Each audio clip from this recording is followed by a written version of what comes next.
Hello, everybody. Welcome. The Shadow Davis Show for Friday, March 20th, 2026. A couple of things before we get the show started tonight. The first thing, happy first day of spring to everybody. I hope the weather is absolutely awesome wherever you happen to be. And I know we have some people watching in Mexico. Spring, whatever. And in Arizona and in Florida saying the same thing. So to you, but to those of us who are still in Canada, spring is a beautiful idea, and it kicked off today. But you know how that is. Winter doesn't start until December the 21st or 20th every year, and snow is always on the ground weeks before that, at least where I am. Also, Chuck Norris has died. It was yesterday at his home in Hawaii. Chuck Norris was 86 years old.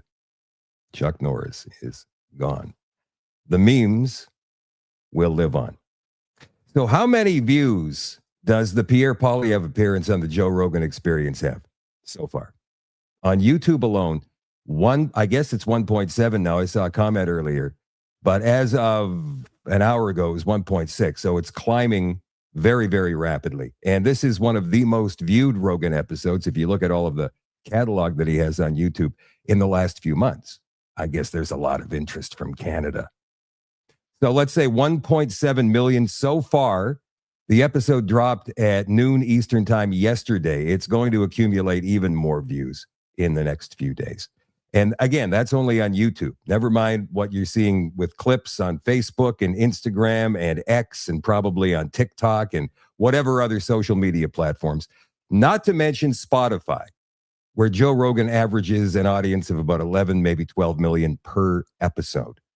So this is huge for Pierre Poilievre, not just in terms of domestic notoriety, but also international notoriety as well. People from all over the world are going to figure out who this guy is. And because his appearance was so, let's say, congenial, I think a lot of people are going to like him. And maybe some preconceived notions of Pierre Poilievre in this country anyway are going to go, well, you know, maybe he's not so bad. After all, the left-wing corporate media, believe it or not, seems to be playing ball with Poilievre so far. There have been a few. I mean, like I say, most of the left-wing corporate media, CBC, Good Talk with Peter Mansbridge and those two Marxist cronies he has on his show every week. But the private news agencies in Canada, like Global and CTV, seem to be in favor, because he stayed away from the conspiracy theories. You see? Don't forget to like and share.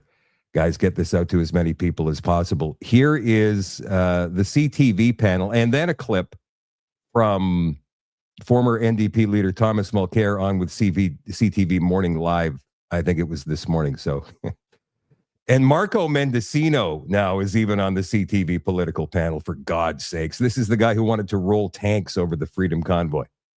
So here we go. It's one of the most popular podcasts in the entire world, amassing an average of more than 10 million listeners an episode. But he has also attracted controversy in the past by platforming polarizing figures. Rogan claimed in a previous episode he had invited Poilievre to come on the podcast during the last federal election campaign, but that invitation was declined at the time. Poilievre says he decided to join the show this time around to argue against U.S. tariffs and, quote, fight for Canada. Let's bring in our front bench to talk about how it went. Former BC Premier Christy Clark is here. She's a senior advisor with Bennett Jones. CTV political analyst and former Conservative Industry Minister James Moore is with us. He's now a policy advisor at Edelman. Marco Mendocino is former chief of staff to Prime Minister Mark Carney and a former Liberal cabinet minister. He's now senior counsel and strategic advisor for Castles. And Tony Clement rounds us out tonight. He served, of course, in senior roles in Conservative Prime Minister Stephen Harper's cabinet. He's now CEO of Tony Clement International. Hi, everybody. A group of diehard Joe Rogan listeners, I'm sure, until maybe starting today. James, I'll start with you. I'm not sure how much of a chance you had to listen to all of it, but I think our producers did a great job there of kind of putting the highlights together. It's 2 hours and 23 minutes, I think. That was just a minute of it. What's your read on the effectiveness or lack thereof of the appearance? One of the virtues of long form podcasting in particular is that it not only gives you an opportunity to hear what people say, but you also get a sense of how people think, because they speak in long sentences and you get into a deeper dive into commentary and analysis, and you get a real perspective on things. So I think in terms of the politics in Canada, I think for Conservative Party caucus members, riding presidents, the base, they're going to see the Pierre Poilievre that they've come to like over time, right? The guy who is thoughtful, who is energetic about the job, who wants to be prime minister, wants to lead the Conservative movement. So that's a win. When former Ambassador Hillman was on your show, Vashti, in the past, and she talked about having a Team Canada approach to dealing with Canada-U.S. relations in the long term, not just within the context of the Canada-U.S. trade negotiations and reconsideration of CUSMA. This is frankly what she was talking about, and I think what people have been needing to see from Canada, which is an approach by people who have different audiences and different reach within the United States. And the Joe Rogan audiences are people who are sort of passively engaged in politics, but are passionate about the things that they do believe in when it comes to politics. And Pierre Poilievre and going on Joe Rogan's show and talking about the virtues of the Canada-U.S. relationship, why tariffs are bad, why free trade is good, that Canada and the United States have a long relationship that is accretive to both countries. That's all good for Canada. And the fact that Pierre Poilievre is down there in a way that he's in communication with the Prime Minister's office and saying these things, this is all positive. So I think for Pierre Poilievre personally and his contribution to the longer, broader relationship between Canada and the United States, it's good. I don't like that. He's in communication with the Prime Minister's office. Like, things are going good down here, Mark. How are they going up there or out there, wherever you are? UK, Germany, I don't know. Why is he in communications with the Prime Minister's office? He is giving his vision of Canada. He's not out there trying to start any trade talks. He's not out there trying to coerce people into dropping tariffs. He's trying to convince people to drop tariffs because that's his position. He doesn't need to be in touch with Mark Carney's office. That's ridiculous. I think for conservative activists to see Pierre Poilievre on the Joe Rogan podcast talking about, conservative values and principles and the nomenclature of the Joe Rogan universe, I think is good.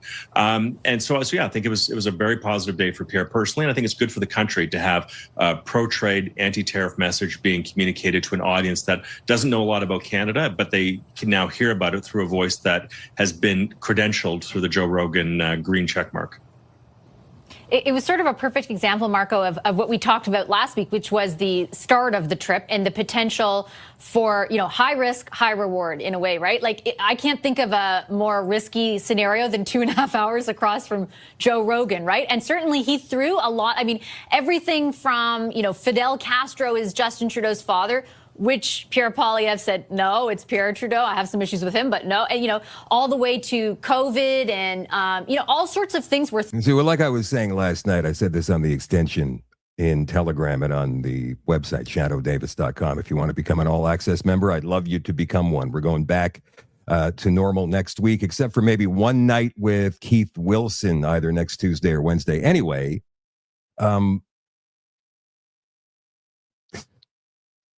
what was I going to say? Thrown Mr. Poilievre's way. He did not appear to take the bait, and he did, to James' point. Right, conspiracy theories. So, and the convoy and whatnot. Why do you have to consider them conspiracy theories? And you don't know. Nobody knows who Justin Trudeau's father is. Is it Pierre Elliott Trudeau or is it Fidel Castro? Has there ever been a DNA test to conclusively prove that? I mean, if Justin Trudeau was a guy who was being open and honest with people, then he would have said, look, here's my DNA test. We would have had the DNA test videotaped. No, absolutely no interference in the chain of evidence. And then we get to see who's his dad. Maybe it's Castro. Maybe it's Pierre Elliott Trudeau. But you can't say unequivocally either way. And that's what these people continue to say, dismissing the rest of us as conspiracy theorists. And I don't like that. Very much his message was consistent with what, the prime minister has said in other venues. Yeah, not only did he not take the bait, I think he held his own on the first glances of the clips that I've seen. And so high risk, absolutely. And reward, TBD. I do think that Pierre Poilievre deserves credit for doing the thing that probably many would have advised against precisely because of the risks. And I think he showcased what has been one of his go-to strengths as a politician, which is ability to be an effective communicator. He did swat away those conspiracy theories, I thought, quite plausibly. He also defended the country. He also talked about how he is staying in touch with the prime minister. I mean, those are all the types of qualities, sensible qualities that I think feed into what I think his overarching strategy is, which is to shake things up and encourage those, again, independent, persuadable Canadians to give him yet another look. Now, I'd say two things in addition to all that. One is it's not entirely clear to me that anybody in the Joe Rogan universe was actually one of these independent-minded voters. I think he's got a very tried, tested, and true and loyal following, but I'm not sure that Pierre Poilievre really would have reached the broader audience that would allow him to achieve his objective. And the other thing that I would just add is that Marco doesn't know what he's talking about here. The Joe Rogan podcast on Spotify and all the social media platforms, probably per episode, and I'm just guessing here, garners maybe 15 million views or listens, maybe more, with all the clips that come out every single time he drops an episode. The CBC, by comparison, doesn't even come close. Not even close. Same with CTV, same with Global, same with City News. There is no Canadian podcast. There is no Canadian news organization. There's no Canadian network, no Canadian show that even comes close to those numbers. And when I'm talking about close, I'm talking about within 12 million of those numbers. So all of the people, Marco is suggesting here, who watched or listened to Pierre Poilievre on Joe Rogan are all hardcore right-wing extremists. Give me a break, buddy. I think he might have moved the needle a little bit more had he done this program last year around this time, and had he been able to do it as, again, at first blush, as effectively as he seems to have done it this time around. Tony, of course you did. Of course I did. 2 hours, 23 minutes, and 47 seconds. I learned a whole lot about kettlebells I didn't know before. But in terms you and me of, both, yeah. Yeah, exactly. More than we ever wanted to know about kettlebells. But in terms of domestic politics, look, I think that Pierre Poilievre was able to show his firm patriotism, his love of country. And when Joe said some things that were, we talked about the conspiracy stuff, but he also took a run at the oil sands. And Pierre Poilievre was very firm, saying, no, you've got bad information. It's one of the great, oil projects in the world that has the highest standards. And he was there for a great Canadian industry. And he, several times throughout the podcast, was able to return to the tariff issue and say, look, we're neighbors. Let's get rid of the tariffs. Let's have a new auto pact. Let's do things together. And, he also got Joe Rogan to say several times how much he loves Canada. So I think for a domestic audience, I think it shows Pierre Poilievre, again, as I said last week, is willing to he's willing to go to America, and he is able to hold his own, to be thoughtful, to be, dare I say, prime ministerial. I think those are all good traits that were very well evident. And to Marco's point, I agree. Not everybody's going to be watching this, and the people who watch Joe Rogan are a certain group of people. But heck, what group? We're on national television right now, guys, and the team at CTV got a number of clips out there of Pierre talking about the issues that Canadians care about. So I think it's a definite win for him. Yeah, I think, in a news cycle that has been dominated for months, Christy, by the government, this is one of the first weeks that isn't the case. And it's not because there's still some bad news in that the polling is not great for the Conservatives right now. But the message that Mr. Poilievre is trying to put out there, one of change, I think is fair to say, at least in tone and tenor, is getting out there. It's not sort of being eclipsed by the government's agenda this week. It's getting out there. He sounds positive about it, and he sounds positive about Canada. I mean, I think part of the problem that Poilievre has had is that he sounds like he's always attacking everybody, attacking the country, attacking what's happening, and which is natural. I mean, opposition leaders, that's their job, sadly. It's a terrible job. Worst job you can have in politics, actually. And so people don't get to see us in political communication on his part during this 2.5 hours. Are you kidding me? I would never have done an interview for I never did for 2.5 hours. And there's some good reasons for that. I was shocked he didn't fall into any big sinkholes in the conversation that he had. He seemed like a person that I had never seen before. And when I was in politics, they always used to ask the question, me versus whoever I was running against, people, well, who do you want to have a beer with? Which is the one you'd want to sit down and drink a beer with?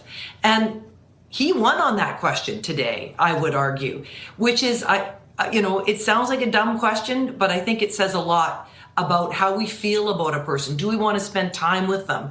Do we think that they would be reasonable and thoughtful, or do we think they'd be whining and complaining?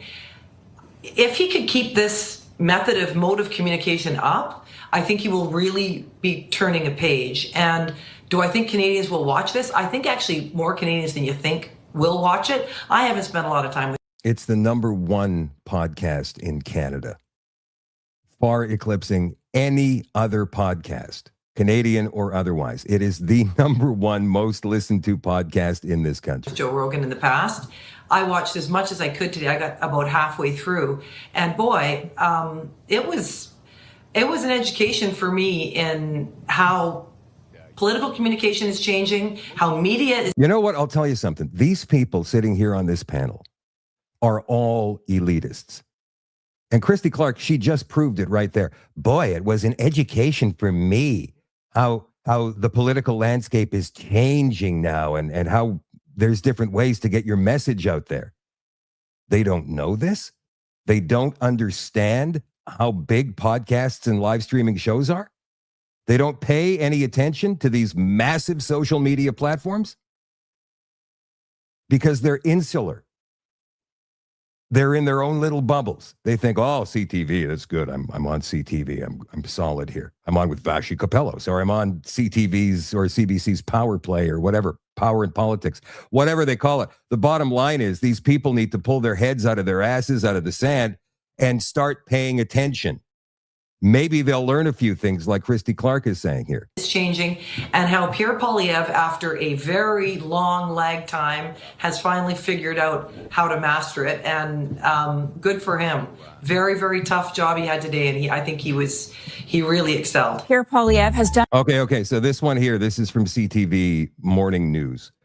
I don't know the name of this talking head here, but she's immediately trying to vilify Poilievre. And she's going to be interviewing Thomas Mulcair, the former leader of the NDP. A podcast with Joe Rogan. The Joe Rogan Experience podcast is among the most popular in the world. The host has been a frequent critic of Canada. Tom, good morning to you. Are you Good to be with you, Marcia. Are you a Joe Rogan fan? I find him relatively well informed. It sounds like maybe he and Rogan went at it when it comes to Canada being the 51st state and being. So she didn't even bother. It sounds like she didn't even bother to watch any of it or even listen to it. It sounds like. Are you kidding me? You go on a TV show in front of thousands of people because let's be honest, they don't get millions of viewers, and you don't know what you're talking about. That's pretty much the situation here. Treated poorly by President Trump. Poilievre is putting out that he talked a lot about tariff-free trade between Canada and the United States. That's super solid, safe ground for him. Well, on the other hand, Tom, a lot of people have observed that Poilievre has been very critical of the Prime Minister. So when you say a lot of people, exactly who are you talking about? You cannot come into a conversation and say a lot of people. we all think. Who are you talking about exactly? What portion of the population are you representing here? A lot of people. You don't even know. This woman is terrible at her job. He's traveling, and yet here he has been traveling. He's been to the UK, now he's in the US. So how do you square that circle? Carney's most recent trip to Norway was his 17th trip during the same time. And I think you just rhymed off pretty well the only trips that Poilievre has done. So Oh, and by the way, those trips that Carney has taken, all 17 of them, have been on our dime, taxpayers' dime. Poilievre's trips to Europe and now to the United States are paid for by his party.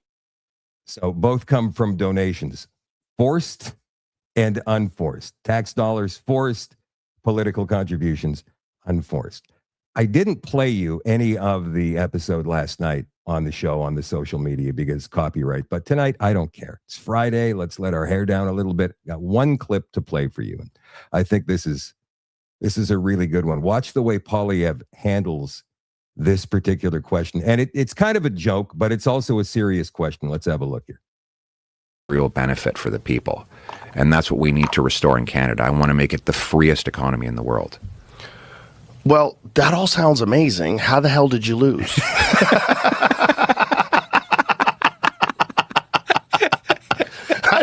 How can a rational person not vote for that? I mean, you're not saying anything that's restrictive. You're not saying anything that is in any way infringing on people's rights or liberties. Or it just sounds like it's all just 100% positive for Canada. That's what I think. That's my mission, and I think it will be positive. And we'll get there. You know, Canadians do things through evolution, not revolution. So I'm just going to keep pushing my ideas, and I think overwhelmingly we'll win the next election. Well, it sounds like I just can't see how someone would listen to what you're saying and say, I find fault in this. Other than like the potential environmental impact of extracting resources, I could see how a lot of the greenies would get like really upset and get their panties in a bunch about that and be very incredulous to the idea that you're going to protect the environment while you're extracting all these resources. But if you could lay it all out and also lay out this enormous economic impact and how it would uplift impoverished communities, how it would completely change the economic landscape of the country, it just only makes sense. That's why I'm baffled. Well, listen, the people render their judgment, but it means I have to do a better job of proselytizing. What were the criticisms of you? Like, what did your opponent say that, like, people that resonated with people? What were they trying to say? It was funny because they all disagreed with my ideas, and they said these are all very scary ideas. Scary. And then they said, growth? First of all, they said that I had no policies. Then they said they're scary policies, and then they stole my policies right before the election. So, but hey, listen, if the government that's in power now steals all my ideas and does the things I want to do, then I've won. Because that's why I came here. I didn't just do it so that I could have my name on the door. So I keep saying to the Prime Minister, steal my ideas. Right. But he doesn't want to. Well, I won't criticize him on foreign soil. I understand. But good for you. Yeah, I mean, we have a mutual respect. That's such a Canadian thing to do. That is a very Canadian thing to do. So polite. You know, that's what I've said about Canadians. They're so polite. It's funny. Your security guy was talking about the Canadian standoff of, when you get to a door, you go first. No, you go first. Right. No, you go first. You can stay there all day. I actually looked this up the other day. Ontario actually has an apology act. It's a law that defines the apology because we always say sorry in Canada. So they wanted to clarify that sorry is not a legal admission of guilt. So like if we get into a car accident, I say, oh, sorry, man, it was terrible at your bumper. It doesn't mean that I'm guilty. So it's actually in law. So polite. So many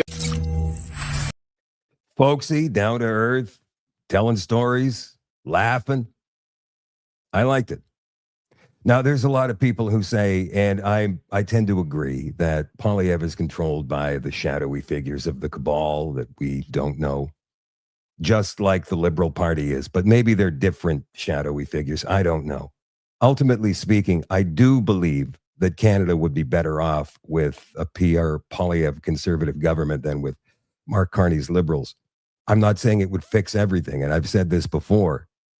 But I can tell you right now that if the Liberals get their majority either way, whether it's stealing MPs from other parties or whether it's having an election in May or June, that will accelerate the Alberta sovereignty process. More and more people will dive right on that train. Not that that's a bad thing, but there are some people, I know this because I've spoken to them and I've seen their comments and I read all this stuff every single day, who just want their Canada back. I've said that myself before. The Canada that we knew, that we grew up with, that seemed reasonable up until about 10 years ago. And we know there was all kinds of stuff going on in the background. We go back to 1992 when Mulroney signed us into that climate agreement. But I would like Canada back. If I'm given my options, that would be my first choice. But it doesn't look like that's going to happen because the polls right now show the Liberals at, believe it or not, 47 or 48%. The NDP is whatever, 6 or 7%. They've got their leadership convention at the end of this month, so next weekend, I suppose, and maybe that'll energize them in some way, but I don't know. I don't think so. I think that party is dead. And the only way for conservatives to win an election in this country is to have a strong NDP, so they take votes away from the Liberals, and that's not happening. So even if there was an election in May or June, it would be a Liberal majority, sadly. So my second choice would be an independent Alberta where we can all move before we have to file immigration papers and wait 3 or 4 years, or marry an Albertan, and then you can become one yourself. And you can bet that next week, because all of these polls, I'm starting to believe, are more and more rigged. A poll will come out next week trying to gauge exactly how Poilievre's performance on the Joe Rogan Experience may or may not help his chances. When this poll comes out, you can expect the same kind of numbers that we've been seeing for the last couple of weeks. And that's Liberals in the high 40s, Conservatives in the low to mid 30s. And the big headline will be, Poilievre's performance on Joe Rogan Experience changes nothing. No Canadians found that to be a reason to change their vote from Liberal to Conservative. So it's a sad situation why we can't seem to wake up the elbows up crowd. Do you know that 74% of women over 50, according to the latest poll, are Liberal supporters? 74% of women over 50 in Canada are supporters of the Liberal Party. You can't get past those numbers. And when you look at voting demographics, what do you see? You see the older people always turning up at the polls, far outweighing the younger demographics, the 18 to 34s, the 35 to 54s. Those demographics vote, but not nearly as much as the senior vote. And that's what Mark Carney and the Liberals are counting on to keep in power. I'm surprised, to be honest, that he hasn't called an election already. I guess he's hoping for those by-elections to give him that majority he wants, and he's probably right. Okay, some other stories that I was tracking today. This is interesting from North Shore News. U.S. congressman introduces bill targeting online streaming app. Remember how I've been talking about Trump having some trade irritants with us, and censorship is among them, that in the dairy cartel that the Canadian governments, no matter what color they are, have been protecting for the last 50 or so years. So it seems as though Republicans and the Trump administration, and definitely J.D. Vance, are going to make censorship an issue in the upcoming trade talks, whether it's about CUSMA, USMCA, or whether it's a bilateral agreement between Canada and the United States.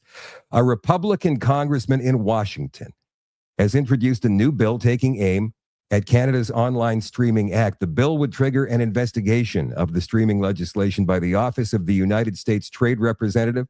Rep. Lloyd Smucker's office said in a news release.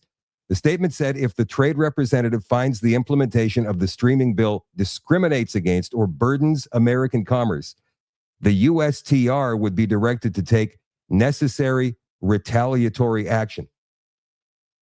I don't really know what kind of retaliatory action you could take on that. There's no real big Canadian programs or networks that stream into the United States that are successful.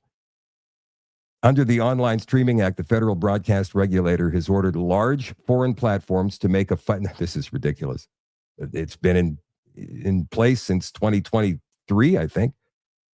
A 5% contribution toward Canadian content. That's made the bill a target in trade negotiations with the United States.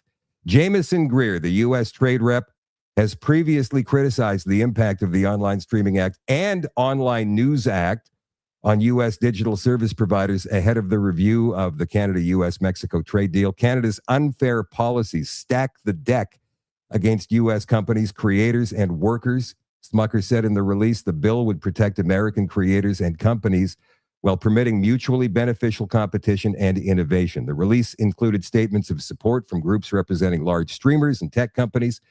Graham Davies, CEO of the Digital Media Association, which represents music streamers, said the implementation of the Online Streaming Act continues to be a significant source of concern to our members as it discriminates against non-Canadian and especially U.S. companies, jeopardizes investments, and imposes new and undue burdens on music streaming services. Rodrigo Balbontin of the Information Technology and Innovation Foundation, which receives financial support from big tech, said the streaming bill sets a troubling precedent internationally. If left unchallenged, American streaming platforms may face a barrage of protectionist digital policies in foreign markets designed to extract revenue from them and privilege non-American content. That's not exactly what this bill law is doing. Earlier this week, Culture Minister Mark Miller said the government wants the Online Streaming Act and the Online News Act, which requires Meta and Google to compensate media outlets for displaying their content, to work.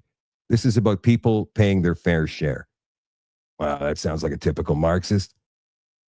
That report came from the Canadian Press as of today. Now, what about this one? Oh,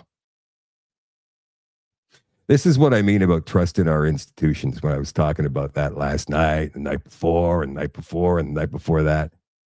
Border officer charged after truck full of opium, cannabis, tobacco crosses into Ontario. It's right from the RCMP. A Canada Border Services Agency officer is facing several charges after he allegedly allowed a transport truck filled with millions of dollars worth of opium, cannabis, and smokes to cross the border into Niagara region, the RCMP says. In a news release today, the RCMP confirmed that the officer who was employed at the Queenston-Lewiston Port of Entry and Niagara-on-the-Lake was first arrested in January after he didn't follow CBSA policy when he permitted a truck filled with contraband to enter Canada. The driver of the transport truck was also arrested at that time, the news release confirmed. On March 6th, the RCMP said the CBSA officer identified as Daniel Notariani and the driver identified as Abhishek.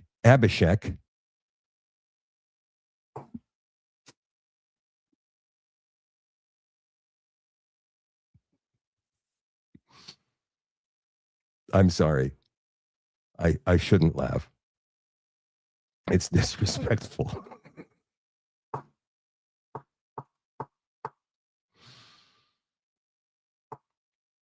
We're charged with conspiracy to import a Schedule I substance, trafficking a controlled substance, importation of Schedule I substance, possession of the purpose of trafficking, for the purpose, distribution of a Schedule I substance, and transportation and possession of tobacco for the purpose of sale. Notariani is expected to appear in court in Welland on the 23rd, according to police. Abhishek is expected to appear in court on April 9th. This investigation highlights the strength of the partnership between the RCMP and the CBSA in maintaining a secure border. When the CBSA brought this information to us, our members were able to respond quickly and carry out a careful, impartial investigation, Superintendent Dale Foote said in a news release. The charges announced today reflect our commitment to upholding the law with integrity and consistency. Yeah, but what about the CBSA? They've got officers in on it, border guards in on it. What's their cut, I wonder? And how widespread is it really? According to Blacklock's reporter, Labor Department eased some restrictions on migrant labor here in Canada under lobbying from Tim Hortons franchisees who claimed they can't find Canadians to fill 63,000 jobs. So let's scroll down into the comments here and see what people are saying about this story. And again, none of the other, and I don't want to classify Blacklock's reporter as left-wing corporate media because they are very down the middle. They are very, very, very truth and news oriented. Where are we at here?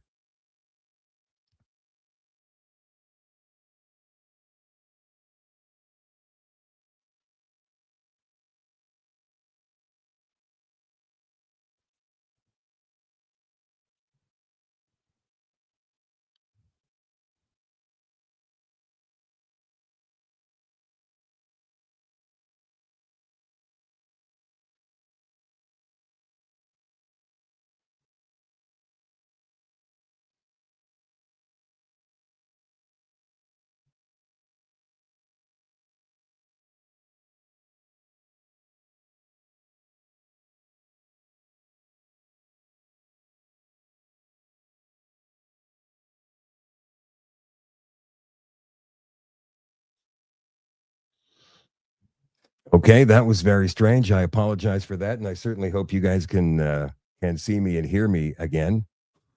It's been happening a little bit too much lately. I think there's a ghost in the machine or something. Anyway, where were we? Oh, yes.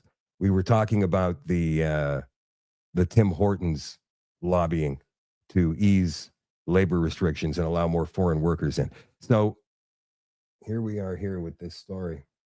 The comments, right. Translated, we can't find Canadians who will work for minimum wage. Pay a living wage and you'll have no problems filling your job postings, okay? From Slouching Tiger. Tracy Kent says, and by the way, I suggest that, and I know this might be tough for some people because they love their coffee.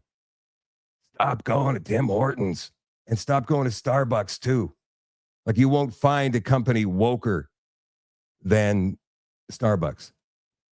So Tracy here says, I stopped going to Tim Hortons. Corporate has not yet realized they've killed their brand with this. Franchise owners are no longer in the food business. They're in the human trafficking business. That essentially, that's what this boils down to. It's all a scam using the brand as cover. Daniel Winter says, how many of these entrepreneurs are selling work permits under the table, basically Canadian citizenship for sale for $30,000 a head? Right? Or is that phenomenon over now that the world has realized life in Canada is a gigantic frozen ripoff? Joseph Banks says, it's time to boycott Tim Hortons. This exposes how Indians from India have abused our systems with chain migration. Once they purchase a franchise, they only hire within their race. True. They are the reason youth unemployment is so high. Boycott Tim Hortons. Here's what people don't understand from Mark Lawrence. The government is pro-migrant labor as it keeps inflation down. Is he serious? If they had to pay the Indian a true honest wage, the coffee price would have been $5. This is a hedge on government overspending. Yeah, right. A hedge on government overspending. Karen K, this is evil. With Canada's unemployment rate now at 6.7%, up again in February with 84,000 jobs lost, and youth unemployment at 14.1%. That's outrageous. The government is easing migrant labor rules for Tim Hortons franchisees who claim they can't find Canadians for 63,000 jobs. Our own kids apply and get zero callbacks while they import cheaper foreign staff. Such BS. And that is true. I've heard a lot of that as well. China says, I have 2 teen sons who would love a part-time job at the Tim Hortons around the corner from us in Toronto. The last time they applied, it was a cattle call for all locations, and they did not get a job. Kindly advise how to apply at the location around the corner from us, which has only Asian employees. Our family will be happy to help you diversify your staff. That's insane. Now, this one here, this story, might make your blood boil a bit, but I have to find the video again because we had that little interruption burp couple of minutes ago. Okay, I've got the video here. So let's throw this up on the screen. First, a sacred Indigenous memorial to be transferred from Calgary City Hall today. So they had that ceremony this morning. I think it started at 10 o'clock Mountain Time. So the story goes, since 2021, the steps outside Calgary City Hall have been home to makeshift memorial honoring children who never made it home from residential schools. The small pairs of shoes, toys, and stuffed animals are a poignant reminder of history to all who pass by. But come today, the memorial will have a new, more permanent home in the city. Doreen Healy, a residential school survivor, says the creation of a permanent memorial is a step in the right direction. I'm part of that whole residential school survivor story, so it's good that the city is recognizing and is putting that memorial. But I have other thoughts. $7.5 million. This cost the taxpayers of Calgary. The Wandering Spirit Memorial will have a permanent location at the confluence 2 kilometers from its original spot at City Hall. So, what happened today was Professor Frances Widdowson, who has been lobbying against all of the lies that have been told about residential schools and not just about Kamloops, went out there today. Now, she has been pilloried at UBC and other universities across British Columbia simply for asking questions, simply for asking, where are the bodies, though? And today, some great big overweight guy, woke guy, walked up right in her face and started yelling at her, get out, get out. Now, Frances Widdowson, I've never met. But Dallas Brody and a couple of the other members of 1BC told me a couple of weeks ago, she's like, what, 5'1" and 110 pounds. And it looks to me like she went to this event herself today, seeking truth, wearing her sign as she does. In this video, I don't see anybody else with her. There could be maybe the camera person, but I don't know exactly if there was anybody else with her. Brave lady, just seeking truth and clarification. So let's have a look at this video here. Okay, but I'm just arguing about the Kamloops case. I'm talking about the Kamloops case. Talking about the Kamloops case. Okay, Kamloops case. Kamloops case. What about the Kamloops case? Okay, do you believe that the remaining... Okay, now, first of all, this woke idiot is making fun of a seasoned, educated, experienced professor, Frances Widdowson, who is this kid's senior.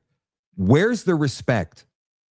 Man, if that were me at that age talking to an elder, I don't care what age I was, my dad would have kicked my ass.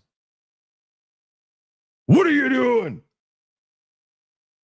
But then again, I never would have spoken to an elder, a senior of mine this way. I still don't, because it's just completely disrespectful. So this kid is clearly a spoiled brat, and his parents need to learn a lesson as well. I'm not... Okay, but I'm just arguing about the Kamloops case.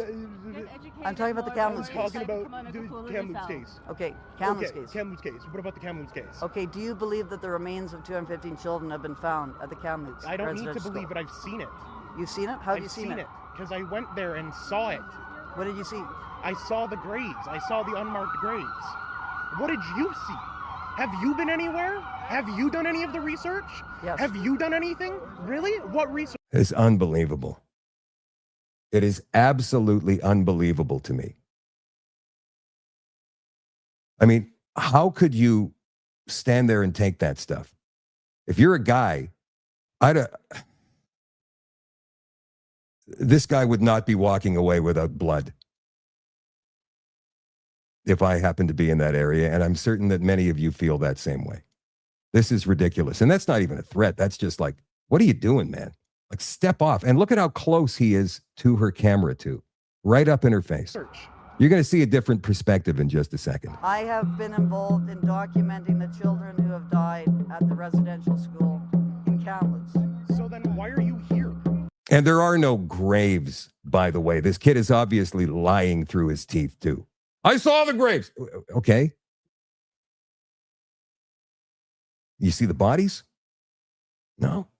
Because it was a sewage drain system, you jackass. Because there's a photo falsehood that is being spread by this memorial, which is that children, 215 children, are buried in the Kamloops City residential Which school. they are. There's no evidence of that. Yes, there is. I've seen the evidence. What is the evidence? The mass graves. You've seen the mass graves? I've seen the mass graves. What the fuck are you talking about? Where did you see the mass graves? Right behind the Kamloops Center. What are you talking about? So you think there's like... You are actively lying. You are actively spreading misinformation. I don't know. You're lying about anything. You're just lying. Get the fuck out of here. No one wants you here. You don't have any authority over me. Oh, I sure as shit do. What is your authority? My authority is that I'm right here, standing in front of you. Yeah, but that doesn't matter. Get the fuck out of here. No one wants you. Unbelievable. Get out. The police... Get out. No. Get out.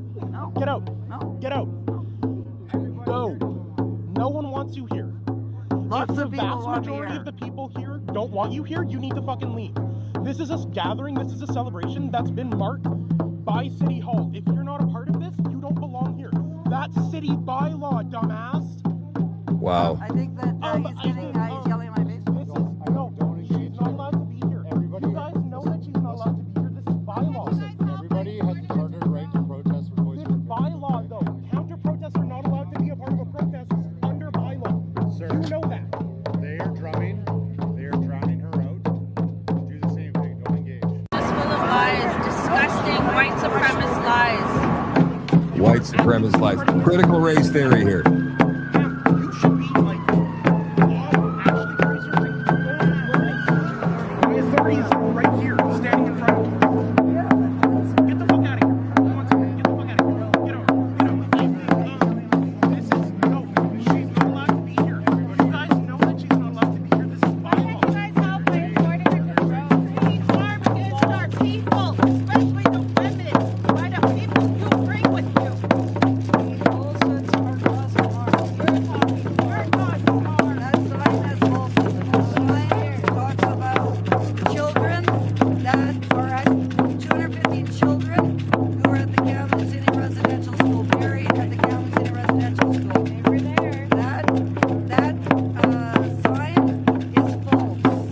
That sign was put out by the city of Calgary. So the city of Calgary should not be perpetuating falsehoods.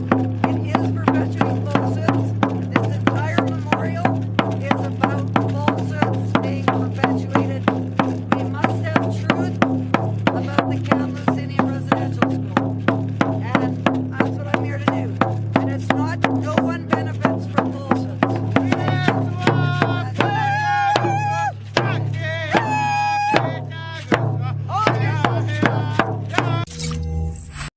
Okay, these are typical Antifa tactics being used by the First Nations people here who are protecting their lies. Every time that I put a video on with Frances Widdowson, man, I have so much respect for that woman. Because this is what they're trying to do. They're trying to make a lie part of history. Like they've done so many times in the past. That there were 215 bodies. Even the band chief has backpedaled on that. But the government now refusing to release these documents without redaction. So what we need to do is put some pressure on them. We need to know exactly what's gone on with the $12 million that we, the taxpayer, gave that band to get us some evidence of this. There has been no evidence of any bodies at all produced, just the ground penetrating radar results. And that's it. And these people, they believe all of it. And they try to use their Antifa tactics of shut down. Get out of here. Get out of here. Get out of here. Like, seriously? Why don't you just walk away and have your celebration? Leave her alone. Don't engage with her. But no, they've got to get up there and strong arm because that is what they do. They believe that everybody needs to believe what they believe. And if we don't, and this goes, by the way, with everything, as you know, with the climate change, with the LGBT, with the mass migration, with all of that stuff. We don't believe what they believe, then we are heretics. We are far right-wing fascist extremists. And by the way, the word fascist is completely misused by them, as you know. It's more of a clarion call for radical left-wing extremism these days than it is a word. That's how they're using it. And it's absolutely shameful. That kind of behavior is absolutely beyond the pale. Alberta to shutter supervised drug consumption sites in Calgary and in Lethbridge. This is fantastic news because these things don't save lives, contrary to what left-wing governments have been telling us for the past 10 years. From City Journal, supervised drug consumption sites don't save lives. A Canadian study casts further doubt on a key plank of the harm reduction agenda. Supervised consumption sites, which offer drug users a place to get high under the observation. By the way, have you ever seen any video of one of these places? It's disgusting. It looks like a back alley or one of those crack houses that you see in TV shows. It seriously does. And the people who work there, they hide in the office in the back because who would want to be around that, even if you're a trained professional? These things have become popular proposed solutions to the North American overdose epidemic, but a recently released Canadian study shows that contrary to the claims of harm reduction activists, and by the way, this was never in any of the left-wing corporate media. Should have been. Big story. These sites do not save lives. American policymakers should take heed and avoid replicating their northern neighbors' failed experiment. The peer-reviewed study published in the academic journal Addiction examined patient outcomes from 2 Alberta-based consumption sites operating in demographically similar cities. One in Red Deer closed March of last year. The other in Lethbridge remained open and acted as a control group. This is one of the ones they're closing, by the way. The researchers found that after the Red Deer consumption site closed, its former clients saw no statistically significant increase in deaths, emergency department visits, or opioid-related emergency medical service events, compared with the clients of the Lethbridge site. These findings are even more notable because the illicit drug supply in the city was heavily adulterated with carfentanil, a highly potent synthetic opioid, which is 100 times more potent than plain old fentanyl. If these safe consumption sites reduced overdose deaths, the prevalence of this dangerous drug should have made the closure even more deadly. The authors cautioned that the mortality results should not be interpreted as clear evidence of safety. They note the study period was too short and the general frequency of deaths too low for confidential statistic results with this particular indicator. But while a larger study could theoretically yield a different outcome, even this limited finding seems to refute the popular activist narrative that closing consumption sites leads to mass overdose death. It does not. Billboard Chris was on X today talking about Jessica Yaniv Simpson. Remember Jessica Yaniv? Rebel News has done a lot of stuff on him. And this is a guy, I think the thing with him was his first deal was he wanted to go to an esthetician to get his package waxed. And the woman who did the waxing said, no, we're not doing male genitalia. We only do women here. I'm sorry, but I'm not doing your balls. So he filed a human rights complaint, which he lost. And then he's been threatening harm to people like Drea Humphrey and Sheila Gunn Reid, all of these Rebel News reporters over the last few years. They do follow him around with a microphone and he sicks his dog on them or even threatens to shoot them sometimes. And he's got a problem, this Jessica Yaniv Simpson with Billboard Chris. So Chris says, this Simpson dude has filed a complaint against me with the BC Human Rights Tribunal. And that's dangerous because we all know Barry Neufeld's story by now. He says, I love the way Chris does this. I violated his human rights by calling him a man and by denying the existence of transgender identities. This violent man previously threatened to shoot and kill me and pleaded guilty to uttering threats. I also had a restraining order against him for a couple of years. Jessica rose to fame several years ago when he contacted close to 20 female estheticians, and over here it is, and demanded they wax his intact male genitalia. Most of these women were of Indian descent, and several worked from home with small children. Their businesses served women, not malicious men pretending to be women. When they declined his aberrant request, he played victim and said he was discriminated against on the basis of his gender identity. Mr. Simpson filed complaints in 2018 and 2019 against several of these women with the BC Human Rights Tribunal, which agreed to hear 3 of the cases. He lost them all. I'm not so sure he'd lose these days. Jessica Simpson was formerly known as Jonathan Yaniv, and he is a vexatious litigant with a long history of lawfare. He now has several criminal convictions and even assaulted an elderly man at his mother's care home.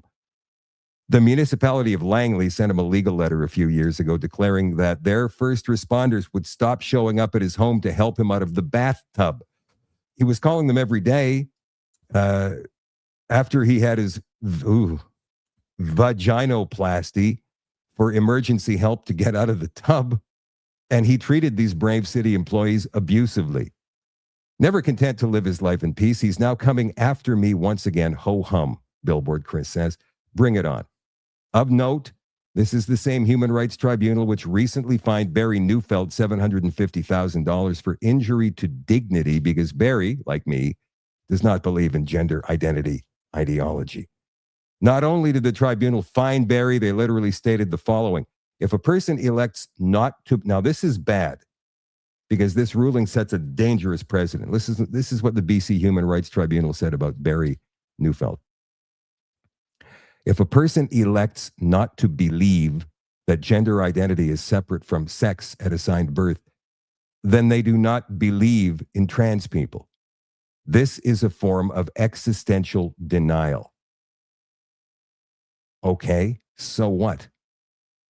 A person does not need to believe in Christianity to accept that another person is Christian. This is not close to the same thing. I can't believe they use this as an example. However, to accept that a person is transgender, one must accept that their gender identity is different than their sex assigned at birth. That's what the BC Human Rights Tribunal said. Obviously run by a bunch of serious ideologue wackadoos. The tribunal has declared that all British Columbians must believe in gender identities. Chris says, I do not believe in gender identities. I never will. And I welcome this fight with open arms. So my message to you, BC Human Rights Tribunal, is please accept Mr. Jessica Simpson's complaint. I'd love to kill 2 birds with 1 stone and help take down your kangaroo court while I'm at it. Govern yourselves accordingly. And then there's an email from Jessica Yaniv to Billboard Chris and a whole bunch of comments that came after, which were kind of amusing. What do we got here? Goldie Gamari. Oh, yeah, right. Okay, so this is an interesting story. I'm not sure if I have time for this one tonight. Yeah, why not? Goldie Gamari. This is a couple of years ago now. And there's a reason for that. Goldie Gamari was ousted from the Progressive Conservative Caucus of Ontario after meeting with an anti-Islam campaigner by the name of Tommy Robinson. Anti-Islam campaigner. Interesting. And there is Goldie there. Carleton MPP Goldie Gamari was kicked out of the Ontario PC caucus after meeting with a far-right, CBC, British activist and anti-Islam campaigner. Right. A statement, whenever, from Doug Ford doesn't mention that controversial figure by name, but rather refers to Gamari's serious lapses in judgment for sitting down and meeting with Tommy Robinson. This decision follows repeated instances of serious lapses in judgment and a failure to collaborate constructively with caucus leadership as a team member. Well, this decision does not come easily. It's become clear that MPP Gamari can no longer continue in her role with our caucus. Okay, so why was she so anti-Islam? Here's a story from Sam Cooper at the Bureau. DOJ seizes Iranian intelligence websites behind $250,000 beheading bounty on Canadian politician. Cartel directed to kill her at Ottawa home. And who's the politician?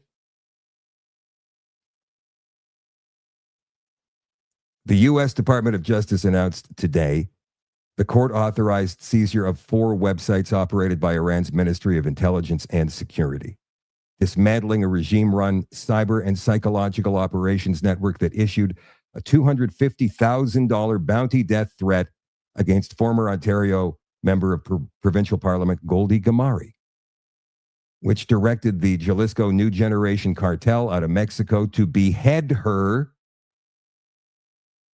at her home in Ottawa.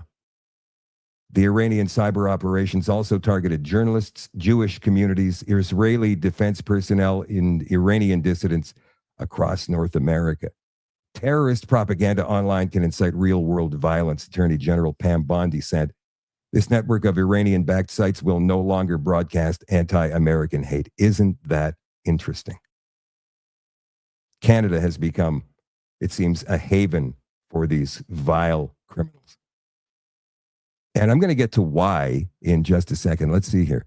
But before that, I'd like to show you a video of DNI Tulsi Gabbard. This is the leader of national intelligence, Tulsi Gabbard. Her opening statement as delivered to SSCI on 2026 annual threat assessment of the U.S. intelligence community. So here's what she had to say. Continues to face a complex and evolving threat landscape with a geographically diverse set of Islamist terrorist actors seeking to propagate their ideology globally and harm Americans, even as Al-Qaeda and ISIS remain weaker today than they were at their respective peaks. The spread of Islamist ideology, in some cases led by individuals and organizations associated with the Muslim Brotherhood, poses a fundamental threat to freedom and the foundational principles that underpin Western civilization. Islamist groups and individuals use this ideology for recruiting and financial support for terrorist groups and individuals around the world, and to advance their political objectives of establishing an Islamist caliphate which governs based on Sharia. There are increasing examples of this in various European countries, and President Trump's designation of certain Muslim Brotherhood chapters as foreign terrorist organizations is a mechanism to secure Americans against this threat. In response to setbacks to their capabilities of conducting large-scale complex attacks, Islamist terrorist groups have shifted toward focusing on executing information operations to spread propaganda and inspire or enable individuals located in or with access to the West. U.S. counterterrorism efforts, primarily in Iraq, Somalia, Yemen, and Syria in 2025, were instrumental in removing key terrorist leaders and operatives, degrading the ability of Al-Qaeda and ISIS to quickly reconstitute its leadership and plan large-scale attacks against the homeland and U.S. interests abroad. Strict U.S. border enforcement measures and increased deportations of individuals with suspected links to Islamist terrorists have reduced access to the homeland and removed some potential sources of future terrorist attacks. The director of national intelligence just told the Senate committee that the Muslim Brotherhood is in the United States and all over the Western world trying to spread their dangerous ideology and get Sharia law placed. Now, how are they going to do that? It appears as though they seem to be going through full official legal channels by running in politics, by becoming high-level bureaucrats at all of the important departments in all of the Western nations, which will eventually lead us right into their trap of Sharia law. And then I'm wondering how the Marxists will feel about that, especially the Marxist feminists. They're not going to like that one bit. And here's an example of how bad it's getting when it comes to Islam. And again, I'm talking about radical Islam, which seems to be spreading all through the Islam world. We don't know exactly what percentage of it is. Some say, well, Islam is the religion of love. Prove it, is what I say. Seems like that is the religion of violence and hatred. I'm going to show you this story, and then I'm going to play a video for you. You be the judge. From the BBC, Australia PM heckled at Sydney Mosque Ramadan event. So this is Anthony Albanese, the leader of Australia. Now, I wouldn't say, because I've seen this video, I wouldn't say heckling is the word. But that's what these guys say. Australia's Prime Minister has been heckled at an event at a Sydney Mosque marking the end of the holy month of Ramadan. Anthony Albanese and Home Affairs Minister Tony Burke were at Lakemba Mosque, one of the largest in Australia, after being invited by community leaders. They were invited to attend Eid prayers Friday morning local time. So let me show you the video of this. Tony Burke! What are you doing? Genocide supporters! This is bad! Genocide supporters!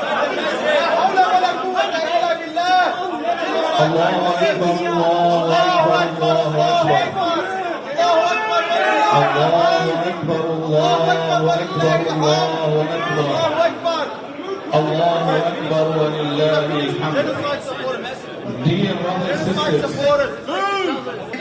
Why is he in here? Get him out of here!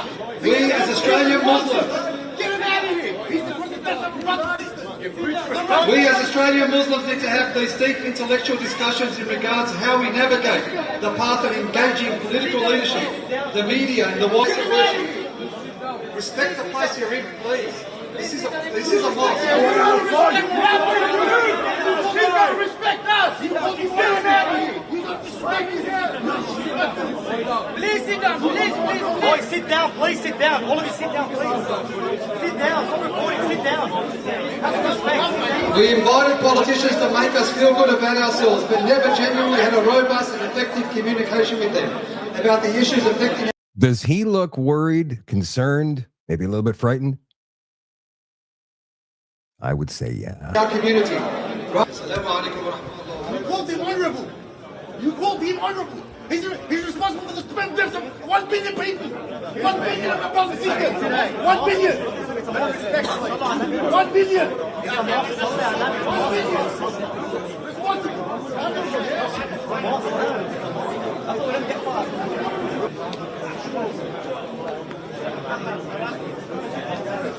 Why is protecting it? Why is protecting it?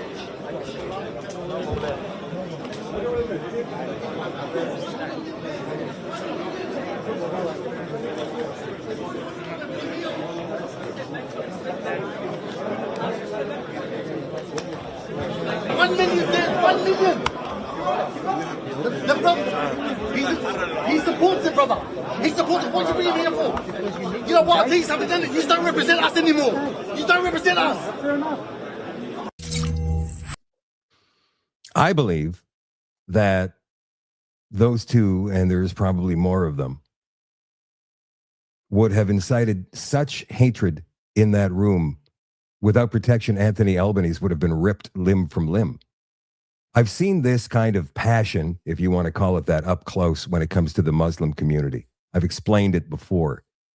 And it can be a good thing, I suppose, if directed in the right way.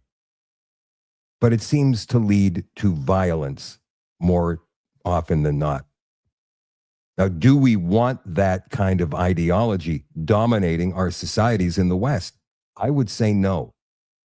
Like I said earlier in this show, I kind of liked Canada the way it was before. Actually, I loved it the way it was before. But things have gone so off the rails in the last 10 years. I'm not sure if we can ever get that back. How did that happen in the first place? On September 28th of 2015, Justin Trudeau, Stephen Harper, and the leader of the NDP, I think it was Thomas Mulcair at the time, had a monk debate. And the idea of deporting terrorists was brought up. And here's what happened. Watch this.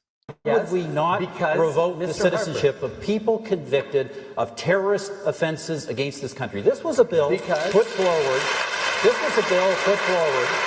by a member of parliament who is himself an immigrant, Devinder Shori. This is not the standards we expect. Immigrants, Canadians, all of us who are here expect that we would have a minimum bar, that people would not, people who come here would not be guilty of trying to plan terrorist attacks against this country. A Canadian is a Canadian, and you devalue the citizenship of every Canadian in this place and in this country when you break down and make it conditional for anyone. We have the rule of law in this country, and you can't take away citizenship if you don't like what someone does. The individual you question, can't do that. the individual question, Mr. Trudeau, is convicted of planning should be the most in jail, heinous and terrorist that's where war they ever are. against this country. A few blocks from here, he would have detonated bombs that would have been on a scale of 9/11. Fear, This once country again, has Mr. every Harper, right to we are revoke not the a country citizenship of an dominated individual by like fear. that. We are a country of laws and rights. 3 weeks later, Canada elected Justin Trudeau as Prime Minister in October of 2015. And look what's happened to us since. Why does Alberta want out so badly? Why are we suffering from mass migration? Why is there such high unemployment amongst Canadian people? Why is there a housing crisis? Why is there such incredible food inflation? I'm not saying Trudeau did it himself. Trudeau was a puppet. We all know that. The people pulling his strings, one of them was Mark Carney, who's now the Prime Minister. And people seem to adore. I saw a comment earlier, I think it was on YouTube, on this show tonight. I like Carney, but I don't like the Liberals. Whoever said that, I want you to read his book, Mark Carney's book, Read Values. See who this guy is and what he believes. And then check out his history. Mark Carney is not good for this country. Why do you think a multimillionaire banker, central banker, would want to give all that up? Who'd lived out of the country for years and years, worked at Goldman Sachs in the United States, worked at the United Nations, based in New York, worked as the governor of the Bank of England, based in London. Why would he come back to Canada to make $400,000 a year and put every asset he has into a blind trust? Why would he do that? Think about that for a second. He may have been born and raised in the Northwest Territories or Alberta or whatever, but so what? He left Canada behind years and years and years ago. He sent his daughter to the now disgraced Tavistock Clinic for sex change. That's who Mark Carney is. Bad decision after bad decision after bad decision. This is the guy who started GFONS, this global business climate activist group that threatened to put any business out of business if they didn't follow his rules. That's why you see all these stupid windmills all over the landscape of our country that provide no power, that aren't really windmills at all, that cost an arm and a leg and are all made in China.